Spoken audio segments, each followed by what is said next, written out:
Saudara, Badan SAR Nasional Aceh kembali melakukan evakuasi terhadap satu orang anak buah kapal dari kapal kargo asing berbendera Bahamas karena mengalami patah tulang akibat kecelakaan kerja Sabtu pagi.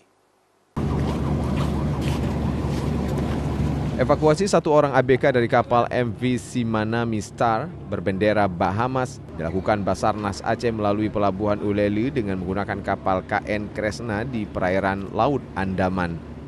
Anak buah kapal MV Simanami Star berbendera Bahamas Nul Endel Rosari, 49 tahun warga negara Filipina, mengalami patah tulang kaki, tangan dan leher akibat kecelakaan kerja di atas kapal.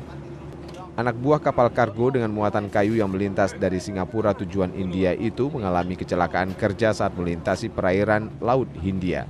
Tadi pagi kita bersama unsur terkait melaksanakan Medivac di Selat Benggala dengan pelaksanaan lancar dan korban sudah kita bawa ke Zainal Abidin. Memang benar positif dia kecelakaan kerja yang mengakibatkan fraktur di bagian lengan kanannya, tangan kanannya, dan ada benturan atau trauma tulang, trauma otot di bagian kaki sebelah kanannya.